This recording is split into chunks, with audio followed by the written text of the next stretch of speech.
19, Apocalipse capítulo 19. Glória a Deus por nós estarmos aqui nesse último dia, né? 3 terça-feiras estivemos aqui falando a respeito da vinda do Senhor, como é que vai acontecer os sinais da vinda, e agora nós vamos falar um pouquinho aqui a respeito de algumas coisas que acontecerão na terra, onde nós paramos, e o que vai acontecer no céu. Vamos ver o que Deus vai preparar para nós aqui. Quem já achou, diga: eu já achei, pastor. Versículo de número 1 diz assim: depois dessas coisas, ouvi no céu como que uma grande voz de numerosa multidão que dizia: aleluia, a salvação e a glória e a honra e o poder pertencem ao nosso Deus, pois verdadeiros e justos são os seus juízos. Julgou a grande prostituta que havia corrompido a terra com a sua prostituição, e das mãos dela vingou o sangue dos seus servos. E outra vez clamaram: aleluia, e a fumaça dela sobe para todo sempre. Os 24 anciões e os 4 seres viventes prostraram-se e adoraram a Deus, que está assentado no trono, dizendo: amém, aleluia. Então saiu do trono uma voz que dizia: louvai o nosso Deus, vós todos os seus servos, e vós que o temeis, assim pequenos como grandes. Também ouvi uma voz como a de uma grande multidão, como uma voz de muitas águas, e como a voz de fortes trovões que dizia: aleluia, pois já reina o Senhor nosso Deus, o Todo-Poderoso. Regozijemo-nos e exultemos e demos-lhe a glória, pois são chegadas as bodas do Cordeiro, e já a sua noiva se aprontou. Foi-lhe dado que se vestisse de linho fino, resplandecente e puro.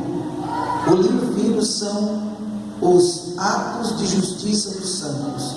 E disse-me: escreve, bem-aventurado aquele que são chamados a ser as bodas do Cordeiro. E disse-me ainda: estas são as verdadeiras palavras de Deus. Então me lancei aos seus pés para adorá-lo, mas ele me disse: olha, não faças isso, sou um conservo teu e de teus irmãos, quem tem o testemunho de Jesus. Adora a Deus, pois o testemunho de Jesus é o espírito da profecia. Vi o céu aberto, e apareceu um cavalo branco. O seu cavaleiro chamava-se Fiel e Verdadeiro, e julgava e pelejava com justiça. Os seus olhos eram como chamas de fogo, e sobre a sua cabeça havia muitos diademas. Ele tinha um nome escrito, que ninguém sabia senão ele mesmo. Estava vestido com um manto salpicado de sangue, e o nome pelo qual se chamava é o Verbo de Deus. Seguiram-no os exércitos que estão no céu, em cavalos brancos, vestidos de linho fino, branco e puro. Da sua boca saiu uma espada afiada para ferir com ela as nações. Ele as regerá com vara de ferro. Ele mesmo é o que pisa o lagar do vinho, do furor e da ira do Deus Todo-Poderoso. No monte sobre a sua coxa, no manto sobre a sua coxa tem escrito o nome: Rei dos Reis e Senhor dos Senhores. Então vi um anjo em pé no sol, o qual clamou com grande voz a todas as aves que voavam pelo meio do céu: vinde e ajuntai-vos para a ceia do grande Deus, para comerdes a carne dos reis, da carne dos poderosos, carne dos cavalos e seus cavaleiros, carne de todos os homens, livres e escravos, pequenos e grandes. E vi a besta, e os reis da terra, e os seus exércitos reunidos, para guerrearem contra aquele que estava assentado no cavalo, e o seu exército. E a besta foi presa, e com ela o falso profeta que diante dela fizeram sinais, porque enganou os que receberam o sinal da besta e os que adoravam a sua imagem. Estes dois foram lançados vivos no lago de fogo que arde com enxofre. Os demais foram mortos pela espada que saía da boca do cavaleiro, e todas as aves se fartaram das suas carnes. Amém? Amém. Podem tomar assento nessa noite. Glória a Deus. Estamos aqui para glorificar o nome do Senhor. Minha voz está falhando, mas o Senhor vai nos dar graça. Temos falado muito, né? Durante o dia inteiro, a semana inteira, final de semana, fala de dia, fala de noite, e aí temos que dar umas pausas. Mas aqui nós fizemos uma leitura do livro do Apocalipse, aonde a semana passada e semana retrasada nós estávamos aqui falando como é que aconteceria o dia do Senhor. Nós falamos aqui que o dia do Senhor viria, o Senhor viria como um abrir e piscar de olhos. A Bíblia diz, no livro de 1 Coríntios, capítulo de número 15, vai dizer a respeito da ressurreição e da morte. Quando se fala a respeito disso, a Bíblia diz também no livro de Tessalonicenses que a vida do Senhor vai suceder de uma forma inesperada. A Bíblia fala como será como um ladrão. A Bíblia fala, se nós soubéssemos a que hora o ladrão haveria de vir, nós ficaríamos vigiando, guardaríamos a casa e para que o ladrão não entrasse. A Bíblia diz que nós temos que ficar vigiando, porque não sabemos quando, a que hora há de vir o Filho do Homem. A semana passada nós falamos dos sinais, como é que se daria, tanto os sinais que se dá no mundo físico, quanto os sinais falados pelo mundo espiritual, e os sinais a qual acontecem sobre as profecias dos tempos que nós estamos vivendo. E aí falamos a respeito da vinda, como o Senhor viria. A Bíblia fala que no momento da trombeta, quando a última trombeta soar, aqueles que morreram em Cristo iriam ressurgir primeiro. Aqueles que morreram, aqueles que acreditaram na mensagem dos profetas, aqueles que acreditaram na mensagem dos apóstolos, aqueles que acreditaram na mensagem de Jesus, e todos aqueles que pregaram a palavra e que creram na palavra e que morreram. A Bíblia diz que eles dormem no Senhor, e quando a trombeta de Deus soar, esses que acreditaram na palavra vão ressuscitar primeiro. Depois nós, se nós estivermos vivos, seremos transformados num corpo glorificado, um corpo como de Jesus, quando Ele ressuscitou. Então nós vamos subir para os céus, para onde é a morada do Altíssimo. E a Bíblia nos mostra momentos de quando será e como será esta vinda. Eu fiz até uma simbologia aqui de quando o noivo está diante da igreja, diante do altar, esperando a noiva vir ao seu encontro. Deve chegar um determinado momento que a noiva para, né, junto com o pai, e o noivo vai de encontro com ela até chegar diante do altar. E nós fizemos essa comparação com o Senhor, que vai estar nos ares. Ele não vai pisar na terra. Ele já pisou na terra uma vez, que foi quando ele veio como homem, para salvar o homem do seu pecado. Mas a sua segunda vinda, ele vai estar no céu, e a igreja que vai ao encontro dele nas alturas. E quando a igreja chegar com ele nas alturas, os portões celestiais vão se abrir, e ele mesmo vai dizer o que ele mesmo disse nos evangelhos que escreveu os apóstolos: vinde bendito do meu Pai, venho possuir por herança o que está preparado para vós desde a fundação do mundo. Glória a Deus. Então a igreja vai entrar. O Salmo 24 diz, dizendo assim: levantai, ó portais eternos, os últimos versículos, levantai, ó entradas eternas, porque vai entrar o Rei da Glória. E alguém dirá: quem é este, o Rei da Glória? É o Senhor forte e poderoso na batalha. Ele é o Rei de toda a glória. Então a Bíblia vai nos mostrar passagens que vai mostrar como é que vai se dar esse momento, como é que a igreja vai entrar no triunfo, E aí falamos também que depois que a igreja entrasse no triunfo da glória de Deus, que quando a igreja estaria passando pelo conhecimento da eternidade, vai durar muito tempo, mesmo assim não vamos dar conta, porque o tempo é muito grande. A Bíblia mostra que quando chegarmos lá, nós vamos passar pelo tribunal de Cristo. O tribunal de Cristo é diferente do grande juízo final. O tribunal de Cristo é aquele onde cada um dará conta das suas obras, daquilo que fez para Deus e daquilo também que não fez, daquilo que poderia fazer e não fez, e daquilo que fez, mas talvez não fez para Deus. A Bíblia diz que as obras serão feitas e vai ser provado pelo fogo. E a Bíblia diz que aquele que queimar as suas obras no fogo, esse tal vai ser salvo, mas não vai receber aquele galardão, o seu prêmio. O prêmio é daquele que chega até o final. Aleluia. Quando se fala até o final, eu posso dar uma referência disso. Que há dias atrás eu participei de uma corrida, de uma maratona aqui na Avenida Aricanduva, do Shopping Aricanduva. E era 9 quilômetros que haveríamos de correr. E aí, tinha muitas pessoas que saíram, o 1 quilômetro parou, contundido, o 2 quilômetros cansaram, o 3 quilômetros alguns pararam. E quando eu já estava chegando no 6º quilômetro, eu peguei um resfriado de um dia para o outro. E aí correr com resfriado é muito difícil. E aí eu vi aquelas muitas pessoas, interessante, que no momento que eu estava correndo, eu estava entre o pilotão de elite, aquelas pessoas que são financiadas para correr, pessoas que são pagas para correr.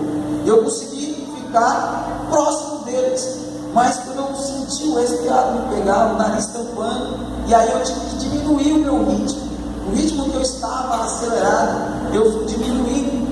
E aí chegou um momento, quando eu olhei aquela placa grande de 6 km, eu pensei, vou parar. Mas no meio do caminho, quando eu estava treinando ali no Walmart, do Shopping Aricanduva, no estacionamento, que eu corria todo dia, que eu corro quase todos os dias lá, tem as setas no chão. Toda vez que eu estou correndo, eu gosto de correr em cima das setas, porque as setas me indicam um alvo. A Bíblia diz que o nosso pecado é quando nós erramos o alvo.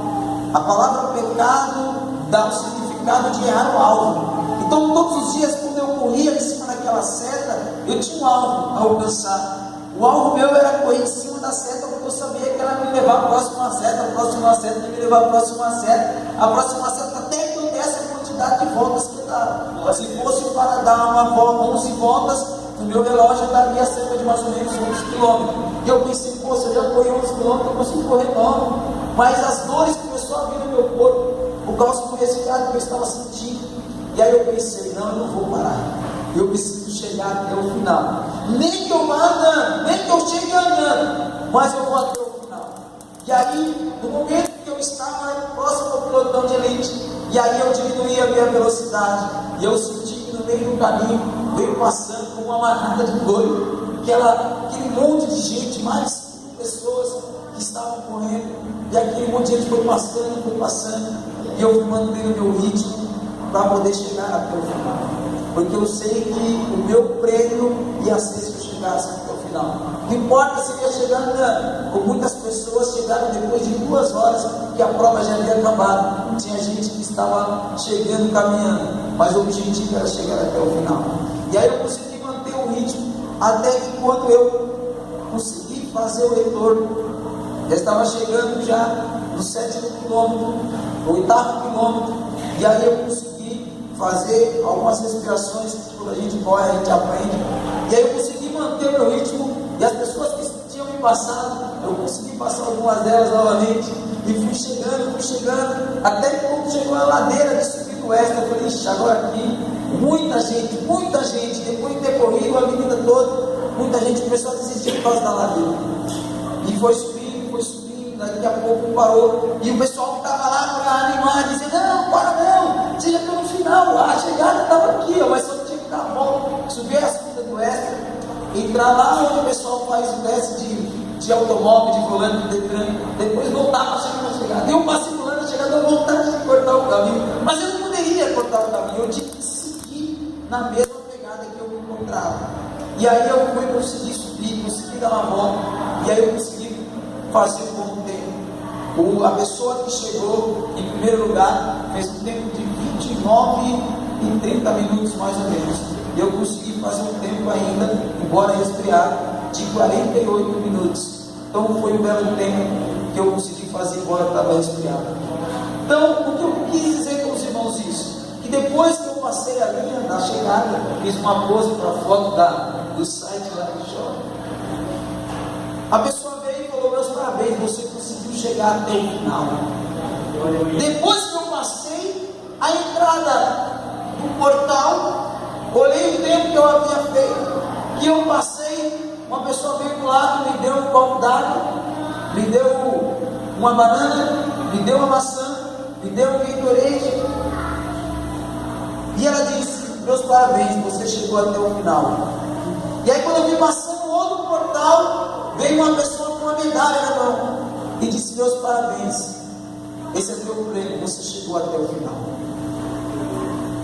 Assim é o Evangelho, assim é o caminho de Jesus. Nós estamos lutando.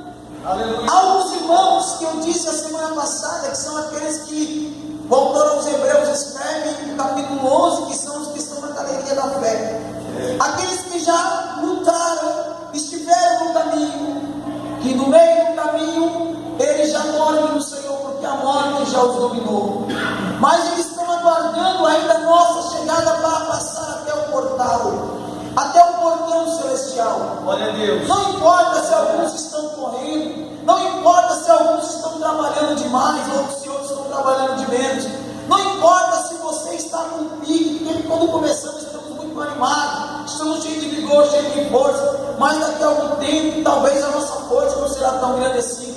Mas não importa, se você chegar andando, o importante é passar pelos portões eternos. O importante é que depois de passarmos pelo portal eterno, nós vamos receber o nosso prêmio. Nós vamos estar diante do Senhor, que vai dizer: bem, servo bom e fiel, do pouco foste fiel, e agora no mundo te colocarei. Entra no gozo do teu Senhor. Aleluia. Assim é a caminhada que nós temos diante do nosso Deus. Devemos seguir o nosso caminho, não importa as lutas que você esteja vivendo, não importa as barreiras que você esteja encontrando no meio do seu caminho. Há momentos da vida que dá vontade de parar, como na maratona. Há momentos que dá vontade de parar. Isso que eu estou dizendo, Paulo escreveu também. Naquela época nós sabemos que o berço das Olimpíadas começou na Grécia.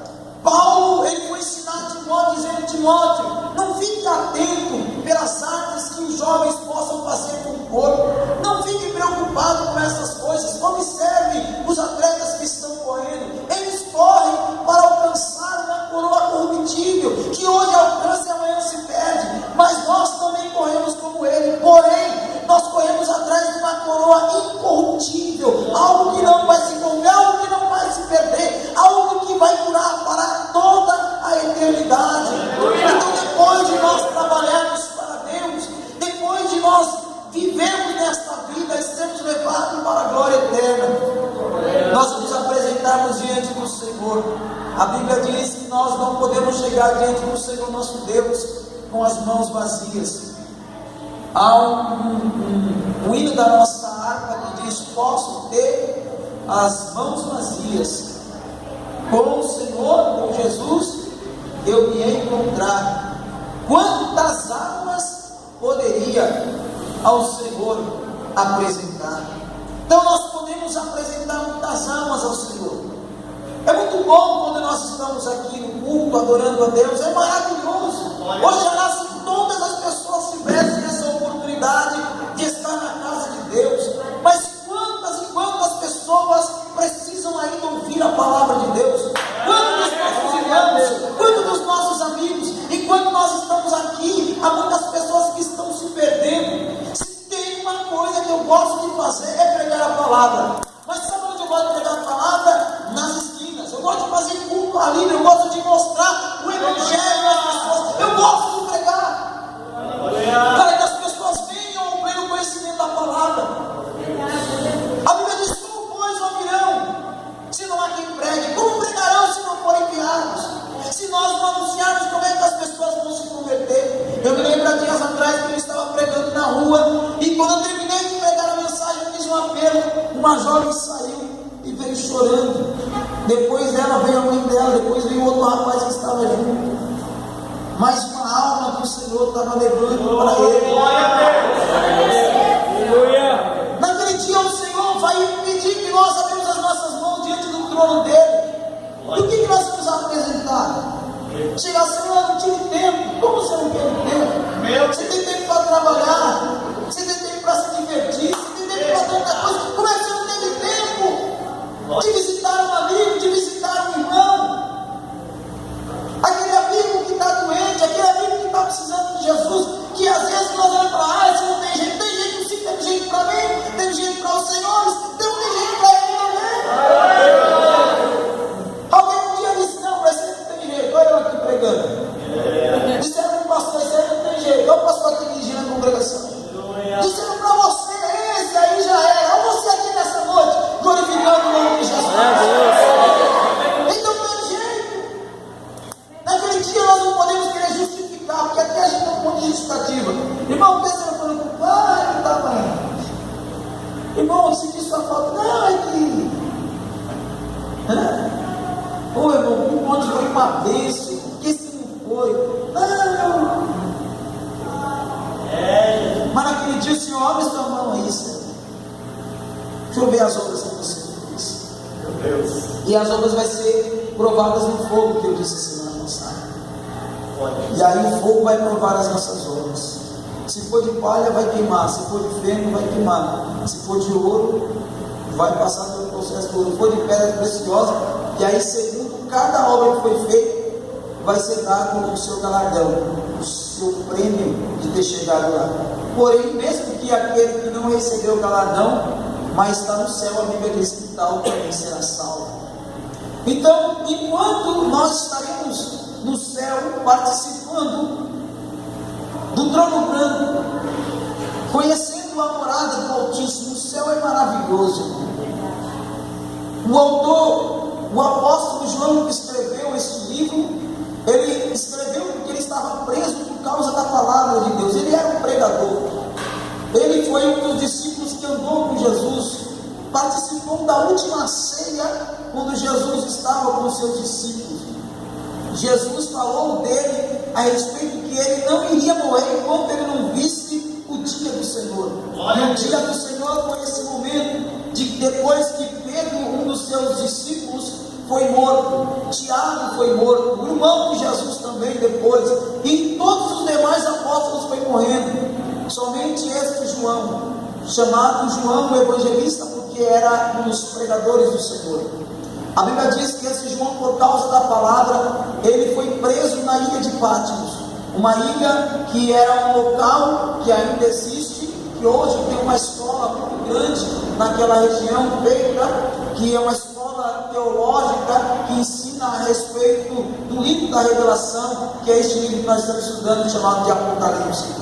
Nesta ilha, que levava os presos para trabalhar nas pedras, para fazer mármore, e naquela época havia muitos vulcões que também se encontravam em erupção, e depois que as pedras, ou melhor, depois que o vulcão entra em erupção, depois do esfriamento, cria tipos de rochas, que tem os seus nomes, rochas explosivas, rochas intrusivas, e aí essas rochas são trabalhadas nelas, e aquelas que ficam internamente sobre o solo também são extraídas, para poder colocar nas casas, para fazer monumentos.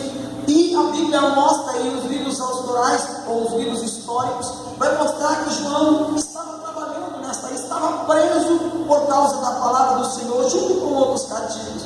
Enquanto ele está preso, diz a Bíblia que Deus arrebata os seus sentidos. Deus tira o sentido dele e leva para o céu. E quando ele chega no céu, a Bíblia diz que ele começa a observar, vem uma voz de um anjo que diz: João, tudo que você vê, tudo que você ouvir, escreve no livro e manda às 7 igrejas que estão na Ásia, porque eu tenho algo para falar com cada uma delas. Tenho que falar com a igreja e com os pastores da igreja, porque cada uma delas tem deixado de fazer aquilo que é minha vontade. A Bíblia diz, para resumir aqui, que uma diz a Bíblia que ela esqueceu do amor, ela se esfriou. O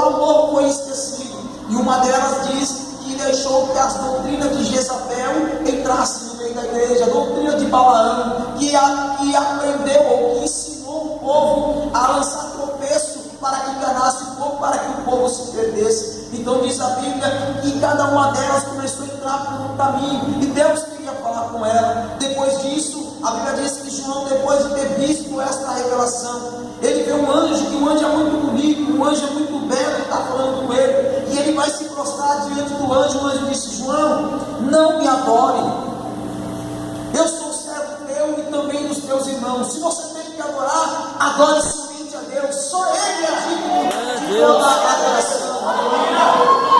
A Bíblia diz que depois que João olha, ele vê um trono. Ele vê um trono muito lindo. Sobre este trono há um arco que tem muitas cores. Este arco é um arco de uma aliança que Deus fez com a terra. Interessante que sábado eu fui pregar numa igreja, numa festa com jovens, e Deus me deu esta palavra, e eu falei sobre isso que eu vou comentar. Sobre o arco, que diz a Bíblia que está diante do trono de Deus, de muitas cores. E este arco é um arco de uma aliança que Deus fez com a terra, que não destruiria mais a terra em água. É o arco-íris que aparece para nós aqui na terra, que quando nós olhamos para o arco-íris, nós temos que nos lembrar. Se nós nos lembramos, Deus se lembra da aliança que Ele fez com a terra. E se você for ler o livro de Apocalipse, está escrito: e o meu arco está sobre o trono. Deus está falando e fala das cores do arco: cor de ambar, cor de berilo, cor de topázio. São cores de pedras preciosas, cor vermelha, cor azul, cor amarela, cor de pedras que nós temos hoje, que nós sabemos. A Bíblia diz que quando ele começa a ver isso, aquele trono, e alguém que está sentado sobre o trono, ele quer olhar para aquele que está sentado, mas não dá, porque a beleza dele é muito grande. A Bíblia diz que os olhos dele é como chama de fogo, ele vê todas as coisas. Sobre ele havia um cinto de couro, um cinto de ouro, escrito Rei dos Reis e Senhor dos Senhores. A Bíblia diz que os pés dele reluziam como latão reluzente. A Bíblia diz que sobre ele há diademas e autoridades. Da boca dele está uma espada afiada de 2 gumes. A Bíblia diz que a formosura dele, a beleza dele era muito grande. E quando João está vendo aquele ser que está sentado sobre o trono, de repente ele vê um livro fechado. Ele vê um livro fechado, e o livro tem 7 selos. De repente, a Bíblia diz que ouve-se uma voz dizendo que ninguém poderia abrir o livro, nem de olhar para ele, nem de ler, porque não foi achado ninguém digno de abrir o livro e nem desatar os 7 selos. Diz a Bíblia que João chorava. Sabe o que é interessante? Que a Bíblia diz que quando chegar no céu, o Senhor enxugará dos nossos olhos toda lágrima. Mas aqui nos mostra a Bíblia que João chorava. E quando João chorava, porque não tinha ninguém para abrir o livro e nem desatar os seus selos. E quando ele está chorando, diz a Bíblia que se apresenta um anjo diante dele e diz: João, não chores. Não chore, João, porque o leão da tribo de Judá venceu, a raiz de Davi venceu, para abrir o livro e para desatar os seus 7 selos, porque ele foi morto e ele está vivo e será vivo e eternamente para toda a glória. Ele é o Senhor Jesus, aquele que nesta noite nós estamos adorando.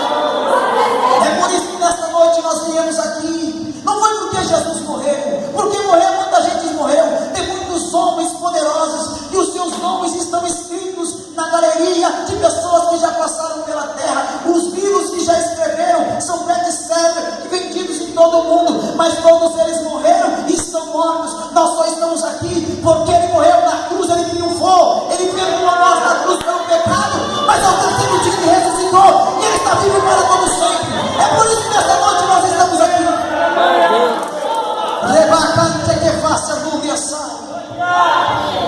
Não foi porque ele morreu, é porque ele está vivo. Ao terceiro dia foram no sepulcro dele levar um perfume para passar, e o anjo olhou para Maria Madalena e para as outras mulheres e disseram para ela: por que vocês estão buscando entre os mortos aquele que já está vivo? Ele ressuscitou, ele está vivo. Nós estamos aqui porque ele está vivo. Eu sinto a presença dele, eu acredito que você está sentindo também. Ele está aqui nesta noite. A Bíblia diz que então João, olhando, ele foi e tomou o livro da mão do que estava sentado. E quando ele toma o livro da mão do que estava sentado, diz a Bíblia que os seres que estão no céu, os seres angelicais, os anjos que estão acima do seu trono, a Bíblia diz que os serafins que estão acima dele, diz que eles têm olhos por todas as partes, que são os Espíritos de Deus que estão no meio deles, que olhos. A Bíblia diz que vai mostrar isso na revelação, quando Ezequiel está preso próximo ao rio Quebar, depois da invasão de Nabucodonosor na Babilônia. Ele olha, os céus também se abrem, e ele vê muitos espíritos que estão diante dos serafins, que estão acima do trono. E a Bíblia diz que no momento que aquela bola anda, ela não precisa olhar para trás para se virar para ver, porque há muitos olhos, são os olhos de Deus que estão sobre toda a terra e vê todas as coisas. A Bíblia diz que aqueles seres, cada um tem os seus rostos próprios. Um tem rosto de homem, o outro tem rosto de águia, o rosto tem rosto de leão, o rosto tem rosto de boi. E a Bíblia diz que cada um deles tem 6 asas, com duas cobrem os seus rostos, porque a glória de Deus é muito grande. E com 2 eles cobrem os seus pés, e eles começam a cantar um cântico dizendo que Deus é santo, que Deus é santo, que Deus é santo, e que Deus é santo, e que toda a terra está cheia da sua glória.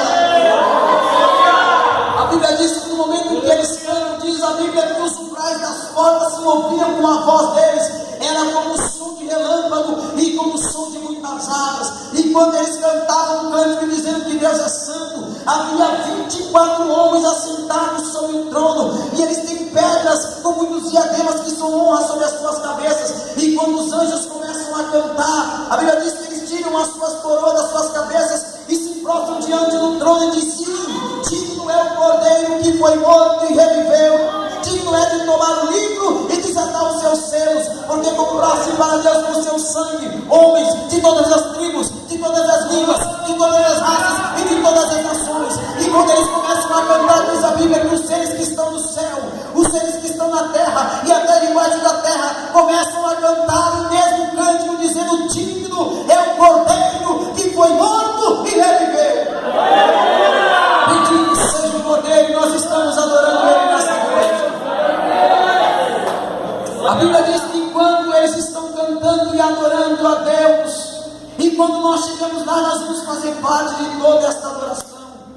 Depois que nós falamos na semana passada aqui que a igreja entra no céu e vê toda esta glória que eu estou descrevendo, da beleza dos seres que há no céu, a Bíblia diz que João vai escrever como o chão daquela cidade, como ouro puro o seu fundamento. Não é de mármore, não é de granizo, não é de azulejo, não, é de ouro batido, é de ouro puro que há naquela cidade. As suas portas é de ouro puro, nas suas portas há uns símbolos que mostram aqueles símbolos que são os fundamentos que mostram o nome dos apóstolos, do Cordeiro e também o nome das 12 tribos dos filhos de Israel. São os fundamentos da cidade, as pedras preciosas que há nela, para nós sabermos da beleza que há lá. A Bíblia diz que dá os nomes das pedras que nós conhecemos: pedra de topázio, pedra de berilo, diamante. A Bíblia diz que vai dar o nome daquelas pedras tão excelentes que nós temos aqui e que custa muito dinheiro. A Bíblia vai mostrar os fundamentos daquela cidade.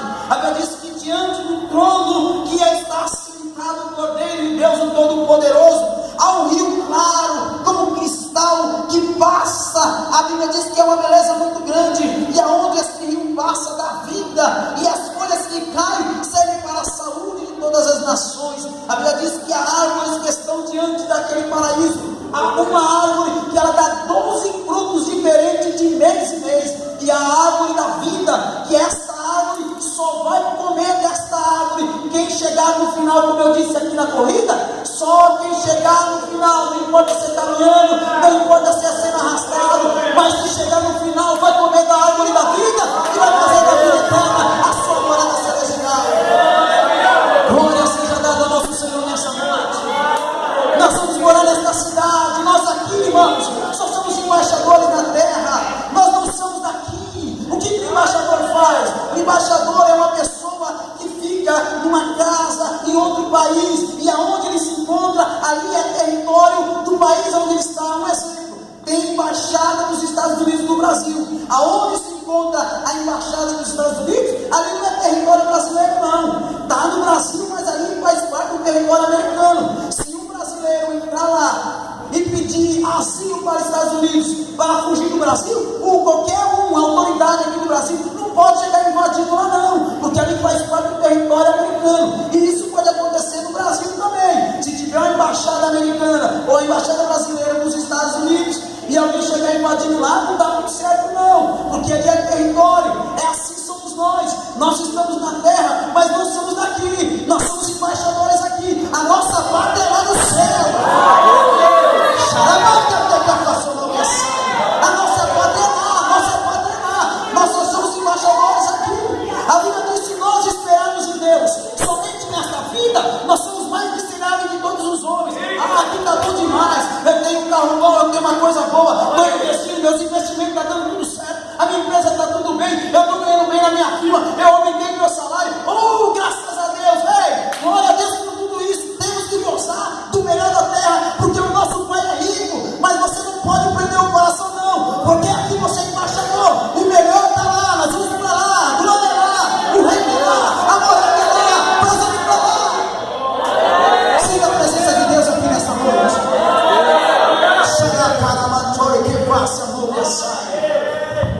Como é bom falar da morada celestial, irmão. Pena que as pessoas não dão vazão para isso. Somos chamados para muitas igrejas, para muitos lugares, mas os temas que nós recebemos, as oportunidades que temos, e quando vamos pregar 15 minutos para pregar, o pregador dá um tema 2 meses antes, 4 meses antes. É quando chega na igreja para pregar, melhor hora. Que hora é essa? Canta sem hino, e aí fala: irmão, desculpa pelo horário, tem 15 minutos. Aí você começa a pregar, aí daqui a pouco levanta um, levanta dois. Isso não é melhor hora, não. Isso é tempo para Deus falar. Vamos ainda falar assim: se Deus quiser, fale 5 minutos, tá bom. Canta um montão de hino, deixa Deus falar 5 minutos. Que negócio é esse? Melhor hora é essa. É de ouvir a palavra, é de ter tempo como o pastor nos deu durante todos os dias aqui, para estarmos pregando e ensinando a igreja. É por isso que as pessoas só acostumam com as coisas desta vida. É por isso que as pessoas só ficam presas nesta vida, porque não ouvem as coisas do céu, não tem sentimento pelo céu, não conhecem o céu. Ainda que nós não estejamos lá, mas nós podemos conhecer o céu aqui na terra, é através da palavra. Se não tiver palavra, o povo se corrompe. A pessoa diz: se não, a Bíblia diz, se não tiver profecia a palavra, o povo se corrompe. Nós falamos aqui anteriormente, nos outros dias, por isso que há muitos falsos profetas, pessoas que arrebanham um monte de gente, porque a mensagem é da prosperidade da vida. O mundo está em crise, as pessoas estão em crise. Aí é fácil, você lança uma mensagem de sentimento. Quem não quer? Mas após tudo isso, a morte vai chegar para todo mundo. E aí, para quem vamos prestar conta?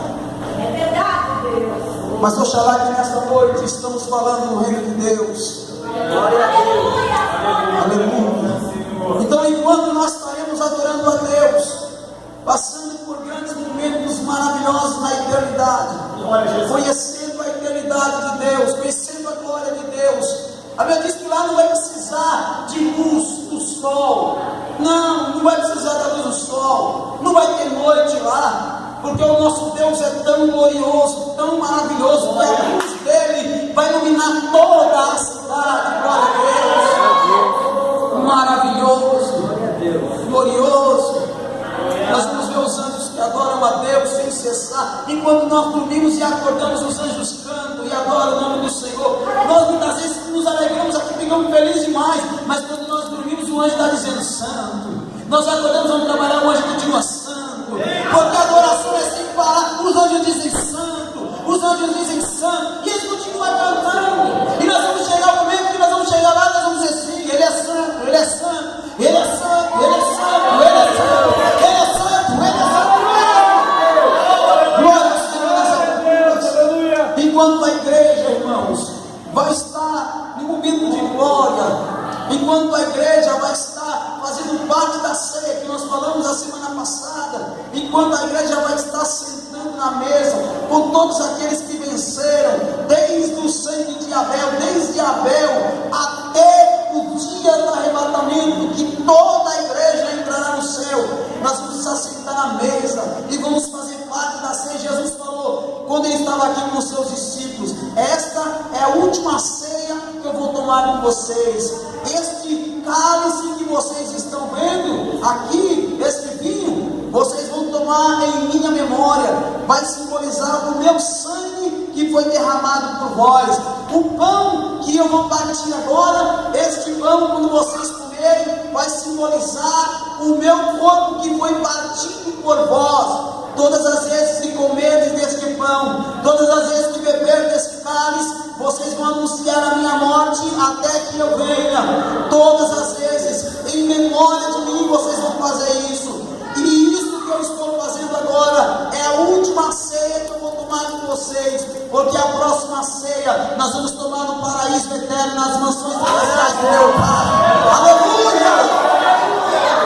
E quando chegarmos lá, nós vamos fazer parte desta ceia, aonde o Senhor vai estar conosco, e nós vamos cear, nós vamos cantar, nós vamos nos alegrar, nós vamos festejar com o Senhor. Enquanto a igreja vai estar em festa, aqueles que não aceitaram a Cristo, agora vem uma coisa dura. Enquanto nós estivermos em festa no céu, aqueles que não ouviram a palavra, que não deram crédito, aqueles que tamparam o seu ouvido, aqueles que maltrataram profetas, aqueles que perseguiram a igreja, aqueles que lançaram leis para querer impedir a propagação do Evangelho. A Bíblia diz que aqueles que não quiseram obedecer a ordem de Deus nem os seus mandamentos, depois que a igreja for arrebatada, o mundo estará um caos. Eu disse a semana passada aos irmãos que estavam aqui, imagine quantos irmãos que dirigem carro, e se a igreja for arrebatada, quem é que vai parar o carro? Se o irmão estiver pilotando o avião, quem vai pousar o avião? Se o irmão estiver pilotando um ônibus, quem vai parar o ônibus? Isso eu estou dizendo não é só do Brasil, não. Eu estou dizendo do mundo inteirinho, de todas as pessoas que servem a Deus. Aqui pode estar noite, no Japão agora nesse momento é dia, em qualquer outra parte do mundo. Então você imagina, Jesus ensinou dizendo aqui que eu disse a semana passada, que 12 estará dormindo, um será levado e o outro será deixado, e aquele que ficou vai acordar, quem sabe se for de manhã ou pela madrugada, procurar o marido, uma esposa ou um filho, e não vai encontrar, vai ficar desesperado, achando, aquele moço era crente, meu marido era crente, minha mulher era crente, vai querer procurar na igreja. Imagine quantas pessoas que não vão sair na madrugada, se for de madrugada, dependendo do horário, sair procurando seus parentes. Aonde se encontra um parente? Vai pensar que está na igreja orando, vai chegar. Imagine quantas pessoas que não vai bater na porta da igreja, pensando, eles estão na igreja. Chega lá, a porta da igreja fechada, uma multidão de gente na porta. Alguns, quem sabe, se desviaram no meio do caminho, não quiseram, mesmo caminhando, mesmo sofrendo, não quiseram chegar até o final, desistiram. Vai dizer, eu já sei o que aconteceu. Jesus veio buscar a sua igreja e nós ficamos. E agora o que vai acontecer? Nesse momento se levanta um novo período chamado período do milênio, um novo governo.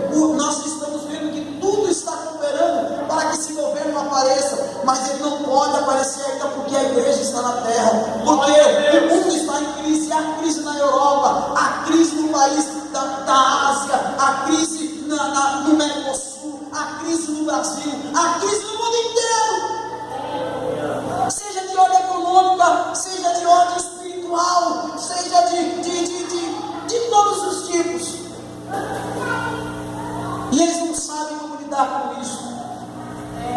E quando a igreja for arrebatada, se levantará um novo governo, um líder que vai dar no momento oportuno para eles uma liderança, e vai colocar o seu governo em ordem, vai colocar o mundo aparentemente em ordem.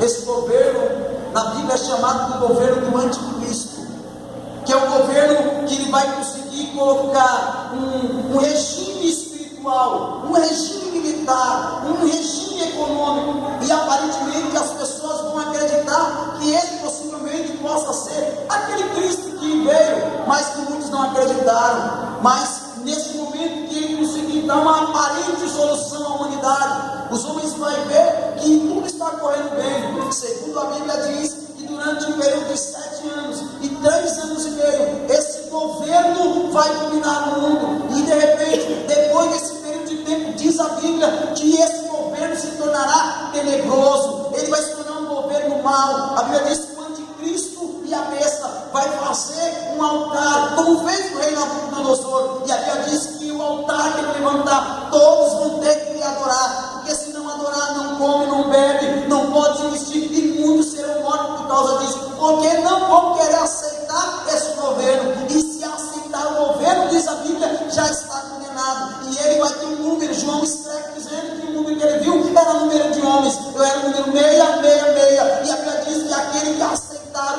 cabeça, marcado na sua mão ou na sua testa, esse vai ser condenado com o diabo e seus anjos. Então a Bíblia diz que muita gente vai procurar desaparecer da presença desse governo, mas não vai ter jeito. O governo vai se estabelecer por todos os países do mundo, vai começar a dominar as pessoas, ao ponto que vai chegar um momento que o governo vai ser tão ruim que as pessoas vão desejar a morte, e a Bíblia diz que a morte fugirá deles.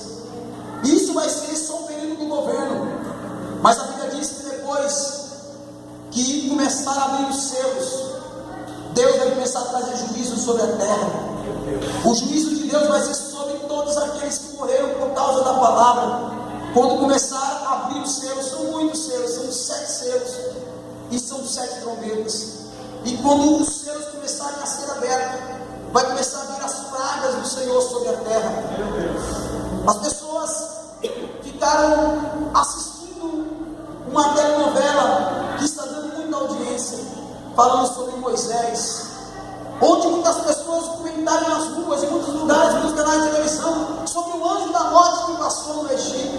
Como é que se deu? Como é que aconteceu? Se foi aquele jeito mesmo? E por que aqueles que colocaram sangue na vega da porta, eu falei a semana passada aqui, que o anjo da morte não entrou? Porque aquilo simbolizava o Cordeiro de Deus. Da mesma forma vai ser o dia do Senhor. Se eles ficaram assustados só com isso que aconteceu, que já aconteceu anos passados, que está registrado nesse livro, então imagina no dia que a igreja foi arrebatada. Do mesmo jeito que foi falado para Faraó que o anjo da morte ia vir e ele não quis acreditar, a mesma forma vai acontecer no dia do arrebatamento da igreja.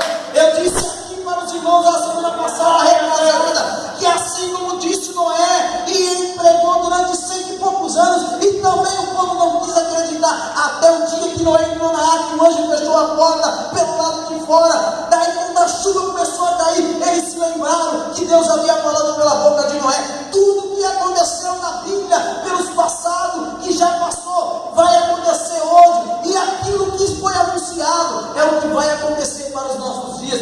A vinda de Noé com a arca mostrou a salvação para os homens, através de quem? De Deus. O que é a arca? A arca hoje simboliza a igreja. Quem estiver dentro da igreja, não é só estar dentro da igreja, mas convertido em santa fé, no santo Cristo. Se estiver dentro da arca, ou a destruição do mundo vai vir, mas ele vai ser salvo.